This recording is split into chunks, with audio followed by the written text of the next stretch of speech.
Hello guys, and welcome to another video taking a look at our Lenovo Ideapad 5. This time I just wanted to do a little bit of additional benchmarking. I'm starting to kind of treat this laptop more like one of my desktop PC builds.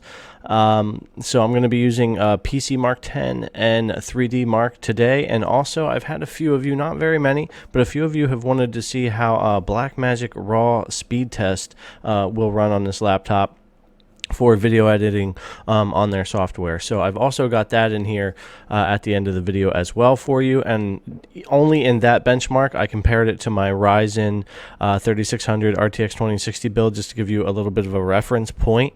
But in the 3DMark and the PCMARK10 benchmarks, I didn't also benchmark my desktop. It wasn't really needed. We can take a quick look at some of the comparisons online when it's done. The bigger point of giving you those is so that you can get all the information and all the numbers and maybe compare it to a system you have, see if it's something worth upgrading to, or go compare it to other things online and get those kind of raw numbers so that you can figure out for yourself if this is going to work. A lot of you want to know about video editing, photo editing, using the laptop for browsing, video conferencing, things like that. So the PCMark10 kind of goes through and checks all those and gives you a number you can go and compare to other things on that. But the laptop did very well in all the tests. Really, I was surprised. So we'll get into those here in just a second.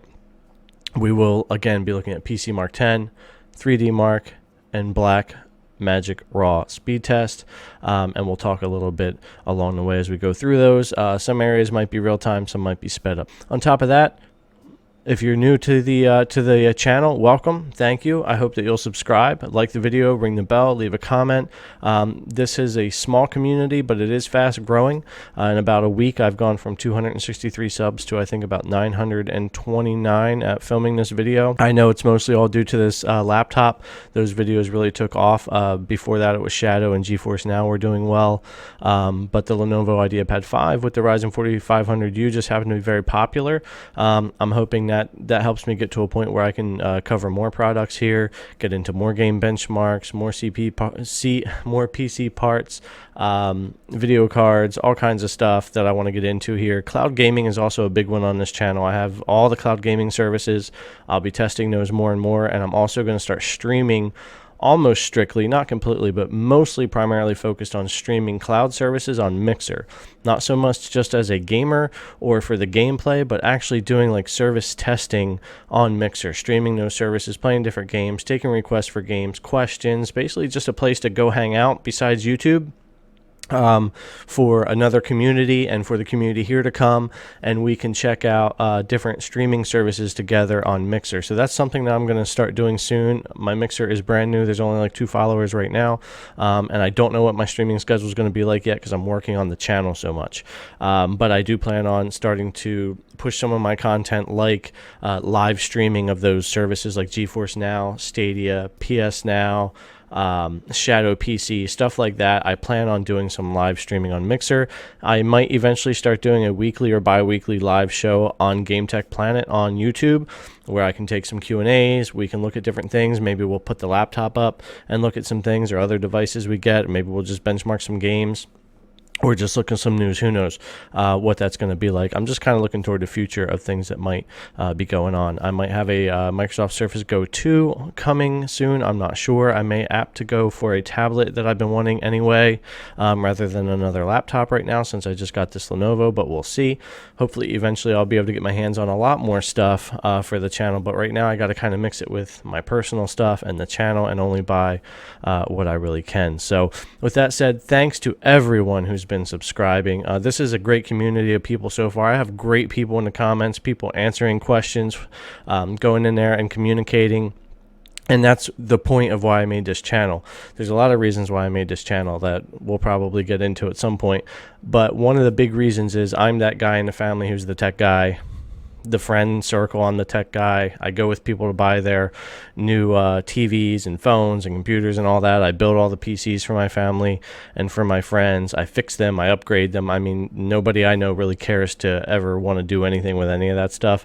So it's pretty much just me. So having the comments was one of the big things. I wanted to help people with their PC builds, with their questions on gaming and streaming services. I want to show gaming benchmarks. I want to cover products when I can. and just build out the community and the content here on the channel for a very, very, very long time. So we'll see what happens, but it's definitely something that I love doing. It's taken a ton of learning to get even just to where I'm at, and I have a long way to go. But I'm going to keep working on it. It just happens to be something that I love doing when I can. So let's go ahead and jump over and take a look at our Lenovo 5 benchmarks. I have it right here, actually, if you want to take a look. We're going to be taking a look at our Lenovo... Wait, all right. This is for another time. This is a MacBook Air 2020 with an i5, and I really don't necessarily, it's not an apples to apples things with the MacBook Air, but I want to compare that 10th gen i5 to the AMD Ryzen 4500U. So I do have that hanging around to take a look at in the future, but I got other videos I got to finish first. So let's just leave that. Let's leave that Air alone. Here we go. Here's our Lenovo Ideapad. Sorry, the blur out, but here you go. This is what we've been testing on the channel, and this is what we're going to go check out those benchmarks for, and we'll get into it. Let's go. All right, guys, so here we are over on our Lenovo Ideapad 5. As you know, I always screen cap with my Elgato HD 60S Plus. And I do that at 1080p 60 most of the time, sometimes 1440p. We'll get into some 4K down the road, I'm sure. But when you're doing that with this laptop, you really got to do it and not have the laptop screen up, only the extended screen you're using. Otherwise, it really messes with the performance. But other than that, everything runs just perfectly like that. I've had some requests to show my setup a little bit more on film, so maybe I'll make a video soon just kind of showing what I'm doing with the laptop, my desktop, and my little setup that I'm using here to get a lot of things done.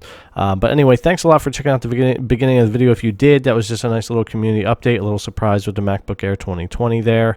If you missed that, go back and check that out. So let's get this stuff out of our way because we're going to be opening up 3DMark, but I wanted to show you that in Lenovo Vantage, I can show you another way, but I just wanted to show you here that we are indeed running extreme performance. I do this for all testing, so past videos you've seen, future videos, plugged in or not plugged in doesn't seem to make any difference with this laptop for performance, which is great, but as I've always said, I will leave extreme performance always when I'm testing, just so we know we're getting the most that we're supposed to get here out of that. So we're going to jump over to PCMARK10. Now here we are going to do the extended test for PCMARK10, so it provides a lot more tests. The essentials test group for app startup and measuring opening range of apps, productivity test group, testing workloads including writing and spreadsheets, digital content creation for photo editing, video editing, rendering, and visualization, and a gaming test group for CPU, GPU performance. Now that's really not for a laptop like this, but I'm going to let it run it anyway just for the interest, and we're actually in 3DMark going to run a test more specific for this kind of laptop build. So let's go ahead and jump in and get this test going. All right, so here we go. We got the test starting up. Now, I'm not going to cut out any of the tests, but I am going to speed this up to fast forward. Otherwise, we'd be about 34 more minutes here, and I'm sure with the community intro in the beginning, talking about some things with the channel, and also with everything else that's in this video, you don't want to be hanging out that long. So I'm going to run it faster, but not cut anything out so that you can see what's going on here. And hopefully the results will give you something you can work with when you're out there looking to compare to something that you already have or something you're going to get. There's lots of videos out there with lots of different builds having these kind of benchmarks done. And on the website, there's a lot of comparisons you can make. So I'm going to speed this test up, get us through it, get us to the end, so we can see those results, and then we'll jump into 3DMark. And now while this is fast forwarding, guys, I mean, I understand, you know, sometimes you want to just get to the results. So if you want to just kind of speed through, get to the end, see the numbers, get onto 3DMark, get onto Blackmagic Raw Test, hey, go ahead, jump around the video, do what you got to do to get the information you need. If you missed the MacBook Air 2020 reveal earlier, go back and check out about the first 6 minutes of this video, and I think it's around 5 minutes for that. It's just kind of a community update, talking to everybody about some things with the channel before we dove into these benchmarks. So definitely jump around and get what you want. I just wanted to leave this in there so that people can see what the process is, and you can see these happening even though it's sped up. I cut 34 minutes down to about 5 minutes or so. But I didn't want to just cut it out completely and jump to the end of the numbers. I thought it would be more interesting to leave some of the process in here for those that are interested. But of course, jump around, see what you got to see, and enjoy the video.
Alright guys, here we are back to real time. We finished up our test at a 3078. Now that validation warning is because this graphics card, this GPU is not validated yet. It's new and it doesn't know what it is.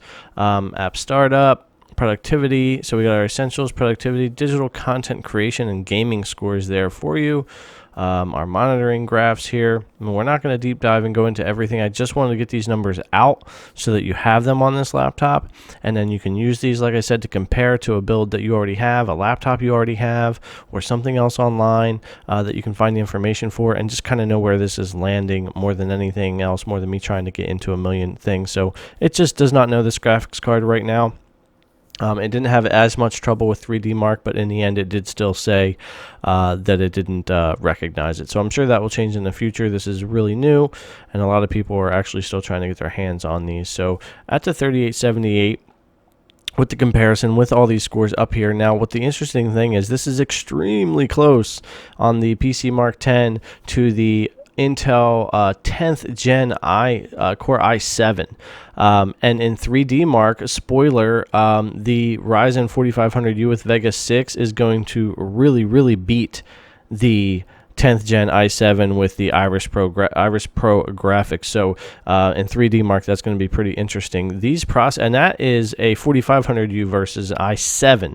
Okay, I'm going to be comparing it to the i5 in the MacBook Air, but that's pretty crazy. And I've heard that these Ryzen 4500s, 4700s, 4800s are totally demolishing, especially on the graphics side, these 10th gen Intel. So this is going to be some really interesting stuff to see as we go through the next few months of a lot of people testing out all these builds. So I hope this gives you some information you can work with about this laptop for the different kind of questions that you guys have had, and give you some more information to work with. So we're going to jump out of this benchmark and we're going to jump over into our 3DMark benchmark and do the skydive run, because that's more what's for this laptop, and we'll check that out. All right, here we are opening up our 3DMark benchmark for this laptop. So it's going to recommend the benchmark I was going to run anyway. This is Skydiver. This is for laptop and desktop PC builds in this kind of, if you want to call it limited range. It does see all of my system properly here, but even though it knows about the graphics, it still can't quite validate. It just doesn't know the graphics chip yet. But we're going to run Skydiver. We're going to let this whole thing play out in real time because I think that the benchmark is really cool.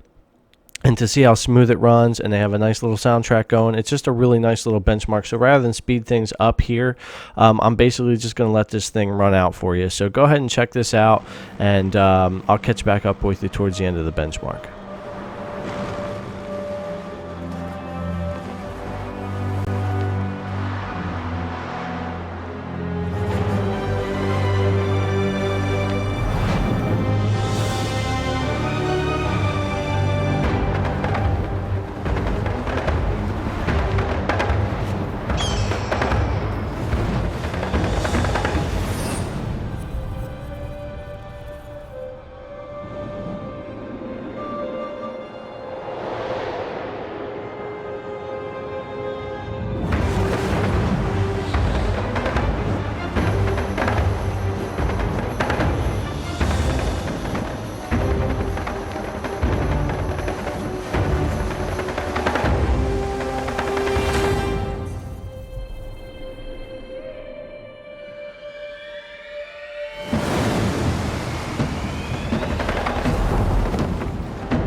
All right, guys, and there you have it. That is the end of the Skydiver benchmark. We hit a 97.27 on that test. That's our combined score for our physics and our graphics score combined together for that same validating issue with the Vega 6. But I'm not worried about that right now. This gives us the information that we want to see. So for this build, that is pretty decent, and like I said, this beats the 10th gen Intel i7 so far from everything, and actually by quite a bit. So let's jump over and take a look at that. All right, and here we are over on the website for the comparison, and there's our 9727 compared to the 8002 for the build under that. Here's all of our system information, just like in PCMARK10, verifying what we were running here. But yeah, 9727 versus the 8802 of the Intel 10th Gen i7 with the Iris Pro graphics, Lenovo. So quite a bit of difference there, actually, almost 1,000 points difference. For the 4500U Vega 6 versus that 10th gen Intel. So pretty interesting what AMD is doing with these mobile laptop chipsets. This is pretty awesome. So anyways, this might help out, give you some more information about where this laptop stands as far as power and as far as the things that you're wanting to do with it. So let's jump back over and take a look at our last quick benchmark, and that is going to be the Blackmagic Raw speed test for that video editing software. I've had a few people that have requested that, so I put it in here at the end for you. Alright, so here we go. Let's go ahead and launch the Blackmagic Raw speed test here so you can see what's going on with this laptop, with this 4500U. So this isn't something I normally run. Like I said, this was requested by some users. I'm sure they're using the software, or they want to use this to know about some other software. So I downloaded it, registered it, and now we can run the test. I've done it a few times. It's very consistent, so I'll just let this run out for you here. And most of these numbers will mean more to you guys who requested this than they do to me. But I wanted to provide this information anyway. This might help some people out that are looking to use these Ryzen 4000 mobile processors to do video editing on Blackmagic or maybe some other platforms. So we'll let this play out here. It's going to give you all the different categories, your resolution, your frame rate, all of your how fast things are running all the way over there on the right hand side. So if you requested this, I'm sure you are well aware of what this is all about because you were asking for it. So this test doesn't seem to end. You can let it go and go and go and go, and it'll just keep kind of looping. So I will just wind up ending it here, but this should give you the information that you're looking for the Blackmagic Raw speed test, and I hope this helps you guys out that have been requesting it. Alright, so that's pretty much going to bring us to the end of this video, guys. 3DMark, PCMARK10, Blackmagic Raw speed test. Awesome things that will help you guys use that information when comparing to other laptops, other PCs, things that you may already own, you're looking to upgrade, or maybe other products you're searching for. You might be able to use these numbers to compare. So hopefully that helps you out. This video, these kind of tests have been requested. It might give you more of an idea about your photo editing, video editing, doing all kinds of different tasks and things like that. And for you Blackmagic users, hopefully that test will help you understand if a Ryzen 4500U or really if any of the Series 4000 mobile CPUs, APUs are going to be good for you. So thanks a lot to everyone who's been subscribing and liking and commenting and all that great stuff. Speaking of which, make sure you subscribe to the channel, give this video a thumbs up, ring the notification bell so you know when I drop new videos, and leave your comment below. I will leave some links in the description to some other Lenovo videos that kind of dive into some other things too. A lot of you in the community have already seen them, but if you're new to the channel, you may not have. So I think it's like 5 different parts, not counting the game benchmarks that I will leave in the description below. So thanks a lot, guys, again for checking out the video, and I will catch you in the next one.